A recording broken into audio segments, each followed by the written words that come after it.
So Richard's here today. We're going to go through my setups that I take up to Alaska. I've been doing this over 10 years now. And Richard's going to borrow some of my gear to take up there for a trip that he's running with three other of his friends. They're going up to Thorn Bay to fish up there. They'll have a boat that they've rented the upgrade boat that they can go out and fish for halibut and salmon. So this gear we're going to go over allows you to go out, fish for salmon and halibut, and you can go many, many miles on those bigger boats. So do you have the 23 this year or the 22? You remember it's what? 22. 22 foot? Mm-hmm. Okay. So the first thing we're going to go over is, this is simulating my rod and reel. So I've just got my reel here. When you get up there, you're going to have 4 halibut rods and you have 4 salmon rods. So I'm going to give you my box of swivels here. So there are 4 halibut swivels, these big heavy duty corkscrew swivels. And then there's these, they're not as heavy duty, but they are still heavy duty snap swivels. So the first thing you'll do when you get up there is put on the swivels onto those rods. And once those swivels are done, you can just leave them on the rod for the week. And then once you get done, you'll clip them off and then retie the line and run it back down to the handle when you go home. So I'm just going to tie an overhand knot on this one for demo purposes. So the first thing we're going to talk about is, whoops. So are you doing, typically, if you were in Alaska, would we be doing like a Palomar for this? Or would you just do tie a loop in it and feed it through and loop it over? You can do a Palomar like I'm doing here. Okay. Or a uni knot. That's kind of what I've gone to for all of my connections. That line runs straighter out of that connection with the uni knot. But right now we just put a Palomar knot on there. So that's the first step you'll do, is get your swivel set up on all your rods. The next one is we're going to talk about banana weights. So I'm going to send you 2 10-ounce ones and 2 6-ounce ones. And they already have the double swivels on them. So this is purely for the concept of mooching that we talked about. So when you, to go to mooching, you can just put the weight right on the swivel there. And then with this setup, we're going to use a double herring rig. So this is a double hook herring. So you can buy these up there. They sell them in the tackle shop there, or you can pick some up in Ketchikan. If you spend in the first night in Ketchikan. Mm-hmm. If you go into a tackle shop in Ketchikan, you can pick up these double. I'm going to send you 2 of these that are pre-made. These are 50-pound test line. I think the ones up there are 40-pound, and I have had a little bit better luck with the 50-pound. Break less off with the 50-pound leaders than the 40 pounds, but it may just be my luck of the day of breaking them off or whatever. So I am sending you a spool of 50-pound test line that you could make up some more of these. Okay. So this also has this chain swivel. So they're this bead swivel. Mm-hmm. So it's got multiple beads in it, so it prevents you from getting any line twist in your line as you're twirling the herring out there. And you're getting a guide the first day to go out there. They'll show you how to 45-degree cut the herring and to hook it on here. You can also go out there and see a number of videos on doing it. So when I go up there in a month, I'll shoot a number of other videos on how to do some of these things. But this is that's the double herring, double snell rig there. So that is your setup now for mooching. So literally mooching is you're going to let the weight out slowly, and that herring is going to be back behind the weight, and you're going to be drifting with the current. So the current in Alaska is very strong. And so when you start letting line down, you're going to see the banana weight, and then your herring is going to be back there and it's going to start spinning. And you just slowly lower that line down through the water column. And you may be in 200 foot of water, and mooching is just the concept of you're letting that bait go through the entire water column from the top all the way to the bottom. And then once you hit the bottom with the weight, boom, then start bringing it slowly back up. You'll find the people that don't necessarily catch the bottom a whole lot, they'll let it sit down for a while, and then they'll end up catching more rockfish than halibut or salmon. So once it hits the bottom, pop it up, and then slowly bring it up. So with mooching, everybody can fish versus trolling. So this same rig, you can pull it up now and troll it. You don't have to change anything. You don't have to use a downrigger for this setup. You can literally just troll with this weight, and that the two different size of weights will give you different depths. Now, you're not going to know exactly, unfortunately, you don't have a live scope sticking out the back of it to be able to see exactly where the weight is back behind the boat. But I found that just a simple banana weight and this herring rig will catch probably just as many fish as some of the other setups that I'm going to show you. So this is one of the trolling setups, after you do, if you want to do the mooching. So it's just that basic setup there. I don't remember. Do they have a kicker motor on those boats? Yes. So so they give you I want to say 20 hours a week for the large motor. So the idea is that, if you fish for 6 days up there and you're out there for 8 or 10 hours, they don't want you running that big motor all, 40 hours of that, 40, 50 hours that you're out there. They want you, run from Thorn Bay out to the fishing grounds of where you're going to fish, and then cut the big motor off and start the kicker, and then run the kicker motor. You'll find that some of the boats have an arm that connects the big motor to the kicker motor, and they'll teach you how to connect those and get those to work right.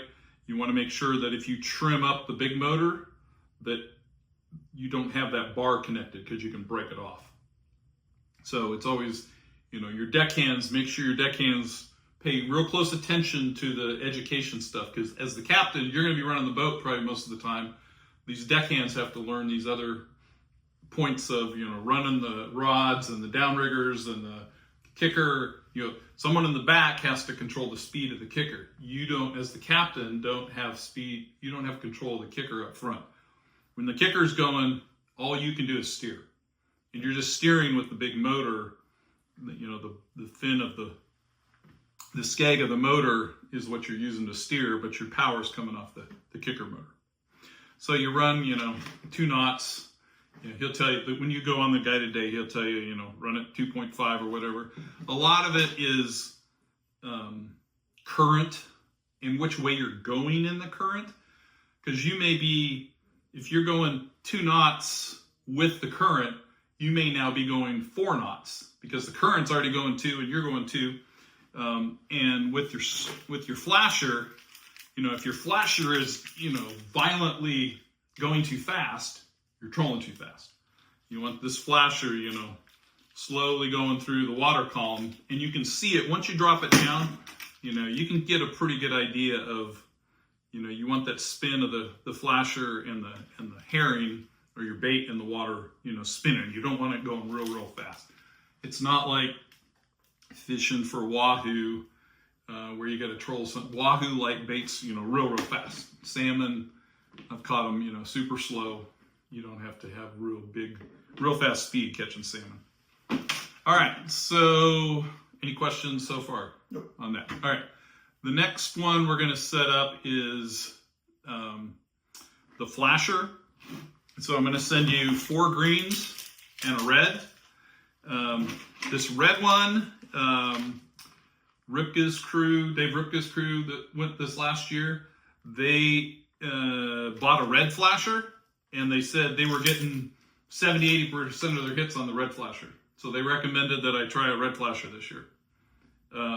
This little bead back here is, you know, something special. It's supposed to be some electronic chip that, as it's moving in the water, sends out a sonic chirp or something in the water, and that's what this is. Now, these have this little blade back here. This one did not come with that blade, but they're all the same, you know, manufacturer. So, what I recommend to do with the flasher now is you're going to come back up to the main swivel, and you're going to put the flasher on the swivel. There were times where I put a leader behind this, but I found that trying to net the salmon, if I put a 2 or 3 foot leader between this swivel and the flasher, it just got too far out. So I've gotten rid of that leader that I used to run there, and I just go right to the swivel from the line, because then you can bring that all the way up, and then you can put on your baits. So now this, I'm going to set the weight aside, and we'll put the herring rig on here now. So you're not using a weight with a flasher? For this setup, I'm not going to.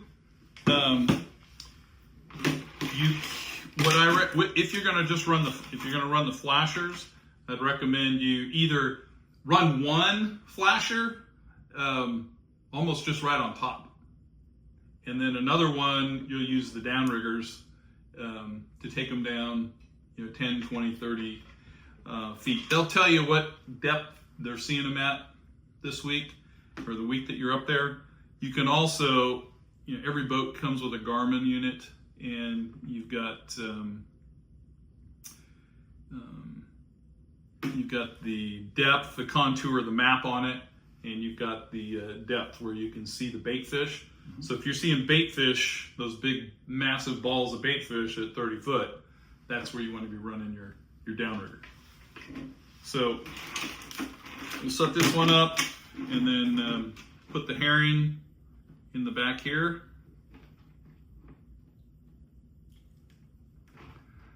And this is where your deckhand crews have got to learn this with the downriggers. So you're going to take your line, so you're going to have one person, so you're the captain, you're driving the boat. Then you have another guy on the rod, and he's going to have the bait rigged up, and he's going to put this in the water. So you'll put this out about 20 foot behind the boat, and then the guy on the rod will keep the bail open, and then you'll have the guy that's running the downrigger. He'll run over and grab the line, and he will put it in the clip for the downrigger. And the downrigger ball is going to be hanging off the side of the boat like so. And this downrigger clip hasn't been used in a while, so you'll put that line in the clip and close it.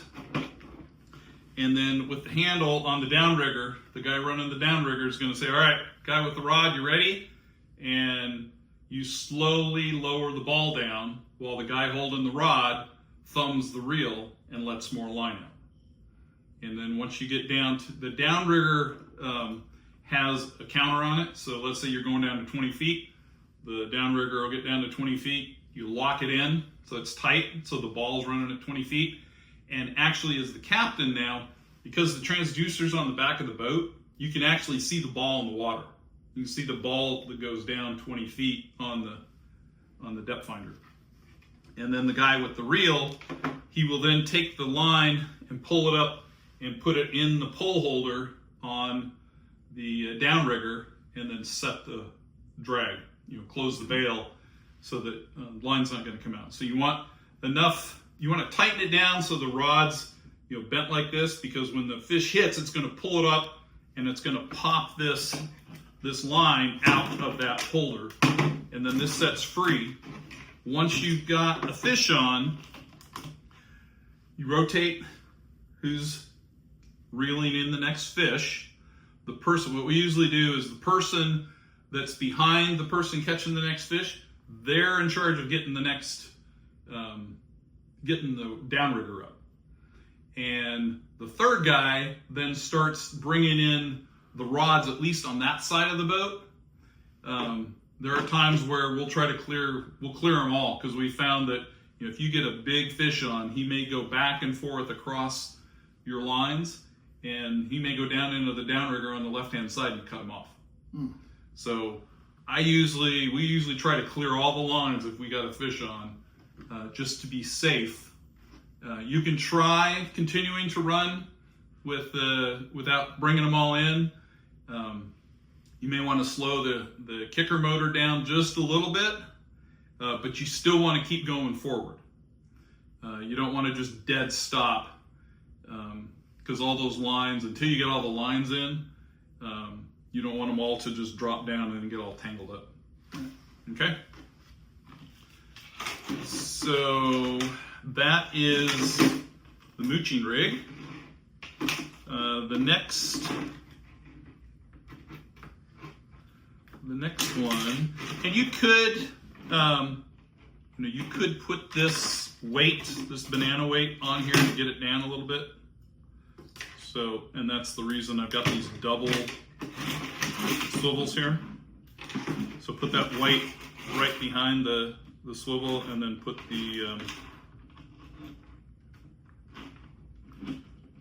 the flasher behind it, and that will take you down, a certain depth. You may find that you do this, if you lose a downrigger clip, or your downriggers, you don't want to use them, you just store them away, and you just want to use, if the fish are up higher and they're not super deep, these banana weights work great just to get them down, 10 foot, and it's easy to, but this will run like this, and this will spin like so.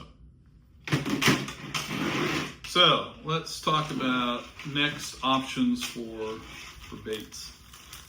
So the next one that we've had pretty good luck with is, they're called Coho Killers, and they're a real small little spinner.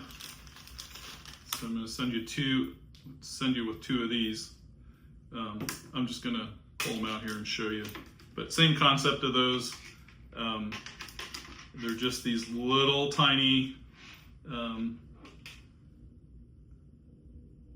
spinners there that flash in the water, but just run that right behind the flasher. And they're already set up with the bead chain, so it's just a matter of putting that bead chain in. When you bring these back, just make sure you clean them out and clean them off real good, dry them off real good before you put them back in the bags, or they'll rust. You're just rigging herring on that, correct? No, nothing. Nothing. This is just, and that keeps it stupid simple. So there's no herring on There's no herring on this. The herring you'll run just on the hooks, on the open hooks there. Okay. Okay. This is just a spinner, a flasher. But one of the guys on a trip one time, he swore by these. They went on a different guided trip, and we've started using them, and we've been catching quite a few. The next one is Brad's lures. So they sell these in the shop. The blues and the greens have been the best. When we fish the Cloac River, the representatives, the Indian reps there, always swear by blue and green spinners. So we've kind of gone to blue and some green Brad's lures. And I've got in the spreadsheet, there's a tab on there from all the years that I've gone. I keep a tally, so I take a little notebook, and when we catch a fish, I record the time we hooked it. I record what depth we were, if we had the downrigger at 20 foot, I'll put 20 foot down, and I'll say that we caught it on a blue small brat, or we caught it on a herring, or we caught it on and then it just, from historical, you can go through that and see which ones we were getting the most hits on. So if you don't find that, I can link that over to you. So the way these work, it's a double snell hook at the end, and then I've got a couple beads rigged up in the back here. This little rubber band goes over the end. And of course, these have been sitting around for a couple years now, so we'll see how good they are. There are a couple more rubber bands in this box here. Inside of here is a little piece of foam, and this is where you can put the herring scent. Or you can take this out and you can put some tuna fish in it, but usually we just squeeze that herring scent into this lure and then put the rubber band back on. So when this gets pulled through the water, this is spinning. That that front end there that's that 45-degree cut that I was talking about on a herring. Same thing on a Brad's lure. So it's spinning in the water, and they'll come up and eat it. But that's another one if you don't want to deal with herring. Herring can, if you're okay spending the money on herring, spend it and don't use the artificial stuff. But I kind of do a mix. And then whichever one is, after the third day, if all we're catching them on is herring, then I may scrap the artificial stuff and use more herring. But both blues and greens, and they sell more of these at the shop if you want to get some more of these. And I've tried other colors, and I can't say that. I have to go back to my spreadsheet and see what my number 3 color is, but these two have been the most productive.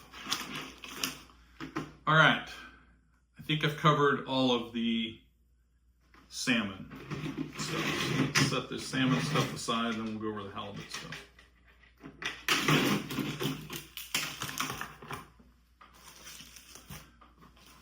So I'm going to send you 2 of these these big halibut jigs. And I'm going to send you my leaders. So I've got 4 halibut leaders in here. These I've made up with 300-pound test leaders on here. So this goes into the swivel. And this is primarily for protecting the line so if the halibut were to get into the braid, hopefully he's not going to cut through that 300-pound test leader there. And then with this swivel on there, or the corkscrew swivel, you just crank the lure onto that. And so now there's your lure. So the trailer hook, put a piece of herring tail on the trailer hook. All your salmon that you catch, my favorite thing to do with salmon is to cut the bellies out, and then I smoke the bellies. But if you catch some pink salmon when you get up there, cut the bellies out of those, and you can put the strips of pink salmon bellies on the big hook here and just lay it, hook it in and lay it down there.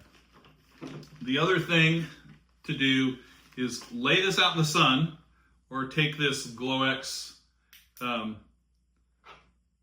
flashlight and activate the glow-in-the-dark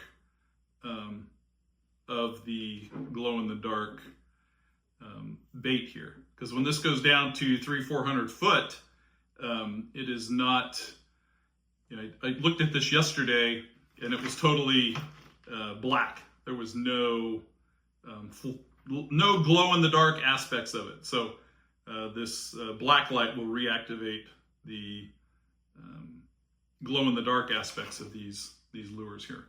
Or lay them out in the sun for a while, but you want to make sure you get that glow-in-the-dark feature working again on the halibut rig.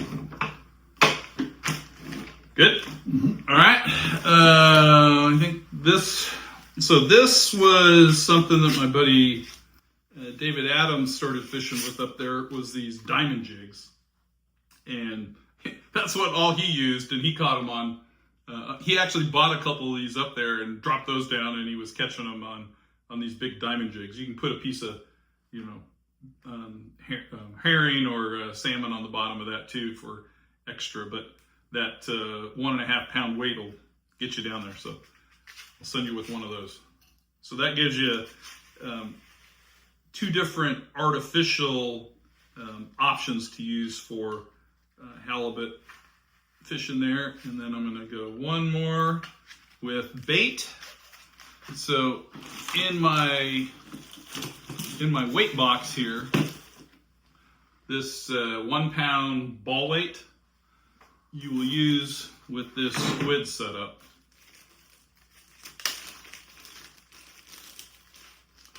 So this here you'll connect onto your line.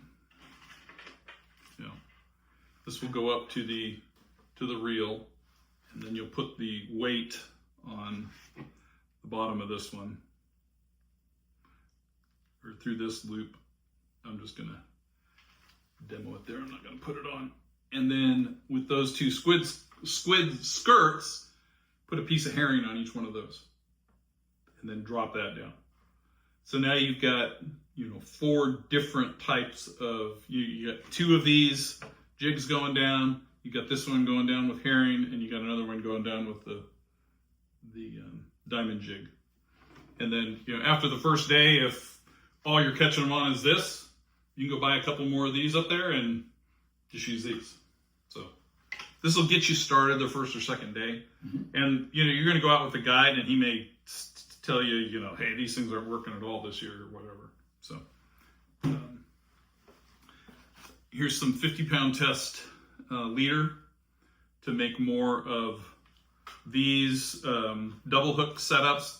These are like number 5 hooks. You can buy some more hooks up there and make those out of there. And then I'll send you 2 of these.